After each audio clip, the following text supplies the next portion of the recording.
We're kickstarting the bulletin with some big breaking news coming in. India has given a strong response to Pakistan after it tried to raise the Kashmir issue at United Nations. India's permanent representative at the UN, Syed Akbaruddin, said that earlier today we've seen an attempt at the misuse of this UN platform. The attempt came from Pakistan. Now, he also added that Pakistan is a country that uses terrorism as a state policy towards that misguided end and is the last nation that can express an opinion on Kashmir. Let's go across to Maha Siddiqui joining us over the phone lines with more details. Maha, a sharp reply coming in from India. Pakistan, of course, has tried to meddle once again in India's business, taking this issue to the UN. Well, absolutely. We've seen repeated attempts by Pakistan over the last 3 days to internationalize this issue. It has called envoys of the permanent 5 nations in their country and spoken about this issue to them, calling the killing of terrorist and Hizbul Mujahideen commander Burhan Wani as extrajudicial. They have also been briefing EU representatives in Pakistan. Now, today we have seen them raise this matter at the United Nations yet again. All right, Maha, stay on with us. Also joining us on the phone lines is India's permanent envoy of the United Nations, Mr. Syed Akbaruddin. Mr. Akbaruddin, of course, we've seen your statement is a fitting reply to Pakistan. For the benefit of our viewers, if you could really take us through what India's stand is on the fact that Pakistan raised this issue in the United Nations.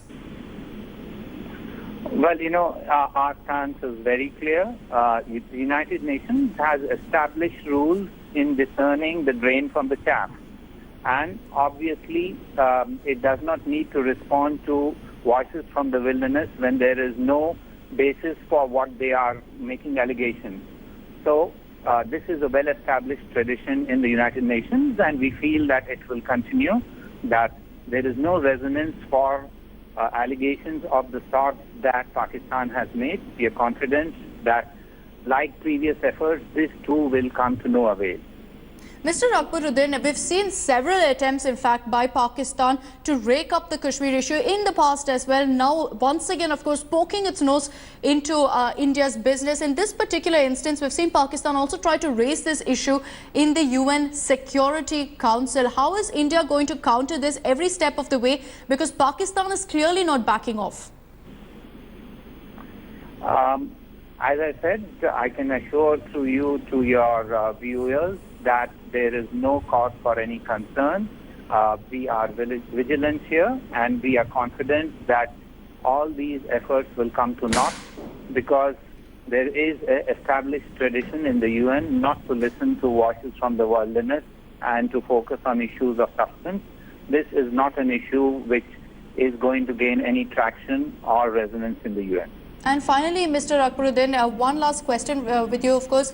We've seen Pakistan raising this issue. The UN chief, meanwhile, also spoke out saying that at this point, we need to exercise maximum restraint, thereby, of course, not heeding Pakistan's opinion on the issue, not heeding what Pakistan has to say about the unrest in Kashmir. Do you think Pakistan will be able to really do anything? Will all its efforts bear any fruit whatsoever?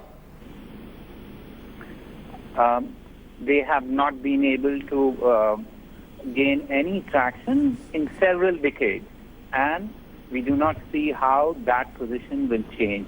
Let me again assure you that this is a voice in the wilderness, and we don't need to take very much great cognizance of it. All right.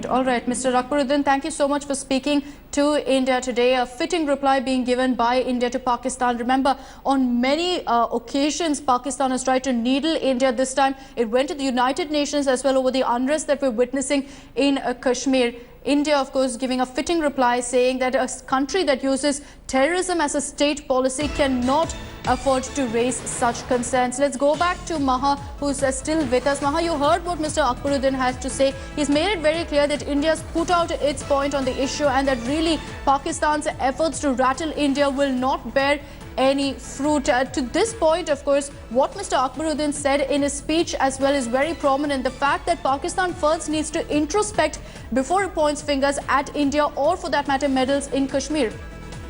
Well, absolutely. At the United Nations, this was a debate that was happening on the issue of human rights, and that is when the Pakistani delegation raked up this matter of Kashmir. In fact, they have, as we have seen over the past 3 days, Akshita, been calling the killing of Burhan Wani as extrajudicial and been briefing ambassadors from various countries who are based out of Islamabad on this issue and hurling accusations at India. India has already, issued a statement saying that Pakistani interference is regrettable in this matter. Today at the United Nations, when this matter was again raised, Syed Akbaruddin, as he pointed out, has very clearly said that a country that uses terrorism as state policy, a country that extols the virtues of terrorists and provides sanctuary even to UN-designated terrorists, is the last country that should really be talking about this matter. And in fact, what they have been doing is masquerading its efforts as support for human rights and self-determination for Kashmir behind this veil of terrorism. So clearly, they have no locus standi, is what India has made amply clear. Right. Maha, thanks for joining us with those details. We'll continue tracking the story. Of course, India has made it very, very clear that Pakistan must mind its own business. Pakistan time and again trying to take the issue to the UN. When there was a debate on human rights, India responded by saying that Pakistan, a country, in fact, that uses terrorism as a state policy, cannot afford to speak on this particular issue.